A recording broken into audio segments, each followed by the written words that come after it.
بسم اللہ الرحمن الرحیم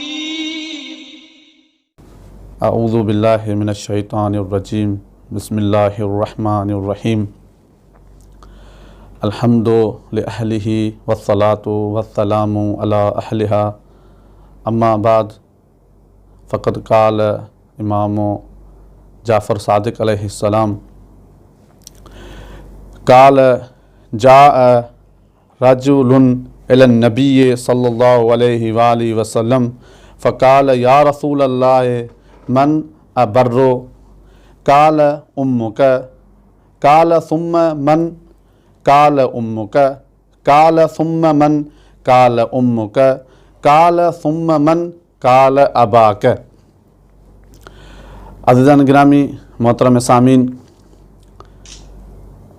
السلام علیکم ورحمۃ اللہ وبرکاتہ۔ عنوان گفتگو آہے ماں جی اہمیت ऐं فضیلت چھا آہے۔ امام جعفر صادق علیہ السلام جن فرمائن تھا نبی جی خدمت میں ایک شخص آیو ऐं سوال کئیں اے خدا جا رسول، اے خدا جا نبی، آؤں کیساں نیکی کیاں؟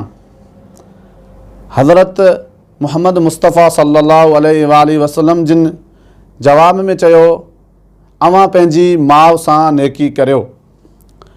سوال کرن والے وری ॿیہر سوال دہرایو اے خدا جا نبی، ماں جی نیکی کرن کا بعد میں ماں کیساں نیکی کیاں؟ نبی اکرم صلی اللہ علیہ وآلہ وسلم ॿیہر بھی جواب میں چیو اواں پنجی ماؤ ساں نیکی کریو۔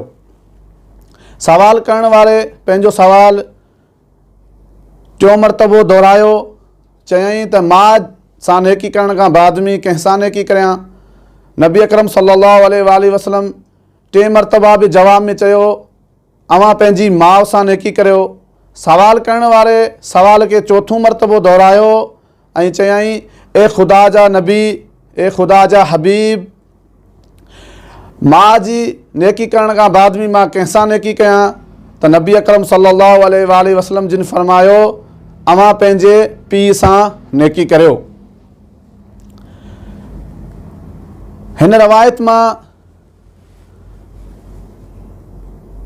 بن طریقن ساں ماں جی حیثیت ऐं ماں جی فضیلت پی جی فضیلت کھاں ودیک نظر اچے تھی۔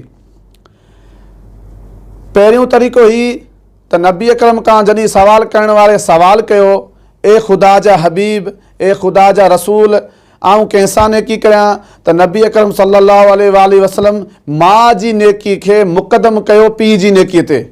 نبی اکرم یہ بھی چئی سگیو پہ تو تواں پی ساں نیکی کریو، پر نبی اکرم صلی اللہ علیہ وآلہ وسلم ماں کے مقدم کیو۔ انما سمجھ میں اچے تھو تو ماں جی عظمت ऐं حیثیت پی جی حیثیت ऐं عظمت کھاں ودیک آہے۔